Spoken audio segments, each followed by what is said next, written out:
महाराष्ट्र दिवस पर ठाणे के गांव देवी मैदान में छोटे बच्चों के हाथों पूजा करके 19 सालों से जारी आम महोत्सव का उद्घाटन किया गया।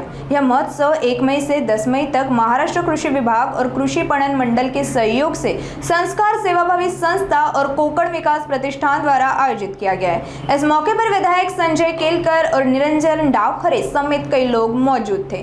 कार्यक्रम में संजय केलकर ने नागरिकों को संबोधित करते हुए कहा कि यह महोत्सव कोकण के किसानों को सीधे ग्राहकों से जोड़ने और बिचौलियों को हटाने में मदद करता है। वहीं विधायक निरंजन डावखरे ने लोगों से अपील की कि असली हापुस आम खरीदने के लिए ऐसे अधिकृत महोत्सव का ही उपयोग करें। इस महोत्सव से कोकण के आम किसानों को सीधे बाजार मिलता है, इसलिए आम महोत्सव आयोजकों ने लोगों से ज्यादा आकर किसानों को समर्थन देने की अपील की है। नाही, मला खरोखरच कौतुक वाटतं श्री केळकर साहेबांचं, कारण एखादी चळवळ, एखादा हा उपक्रम 19 वर्ष न थांबता सुरू ठेवणं हे खूप मोठी गोष्ट आहे। आणि माझ्यासारख्या सिनेकलाकाराला इथं उद्घाटनासाठी बोलवलं, त्यासाठी केळकर साहेबांचे, निरंजन डावखरे साहेबांचे मी मनापासून आभार व्यक्त करतो। आणि आपल्यासारखा जो आम नागरिक आहे, जो ज्याची ही कायम रड असते की आपण निवडून दिलेले जनसेवक आपल्यासाठी काही करत नाहीत, तर हा एक मोठा उपक्रम आहे। आणि आता आपली जबाबदारी आहे की मी पुन्हा एकदा ठाण्यातल्या पूर्ण नागरिकांना आवाहन करीन की ह्या उपक्रमाला भरघोस प्रतिसाद द्यावा आणि आपणही आपलं कर्तव्य बजावा। वर्ष सातत्याने माननीय केळकर साहेबांच्या पुढाकाराने कोकणातला जो आंब्याचा बागायतदार आहे त्याला एक हक्काचं व्यासपीठ या आंबा महोत्सवाच्या माध्यमाने भेटत असतं। त्याचबरोबर ठाणेकरांनाही एक उत्कृष्ट दर्जाचे आंबे हे कोकणातले या इकडे खरेदी करायला भेटत असतात। आपल्याला कल्पना असेल की इतर राज्यातली आंबे आता या इकडे आपल्या राज्यामध्ये देवगड या नावाने कुठेतरी विकले जातात।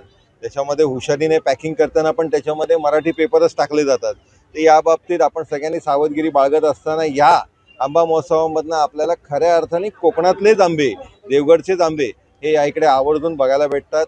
त्याच्यामुळे माझी आपल्या माध्यमाने सर्व ठाणेकरांना आवर्जून विनंती आहे की या आंबा महोत्सवामध्ये आपण सहभागी व्हावं। 10वं वर्ष आहे आणि ठाणेकरांनी प्रचंड या आंबा महोत्सवाला दरवर्षी दाद दिलेली आहे। कोकणातले आमचे आंबा उत्पादक शेतकरी हे देखील अतिशय उत्साहाने या ठिकाणी या आंबा महोत्सवामध्ये आपले आंबे घेऊन सहभागी होतात। खरं म्हणजे यावर्षी आंब्याचं पीक जे आहे ते मागच्या वेळेपेक्षा देखील कमी आलं। 15% पीक हातामध्ये आलं तरी देखील आमचा शेतकरी जो आहे तो त्याचा धीर आणि धैर्य न सोडता या ठिकाणी आंबा घेऊन येतो आणि ठाणेकर देखील प्रतिसाद देतात।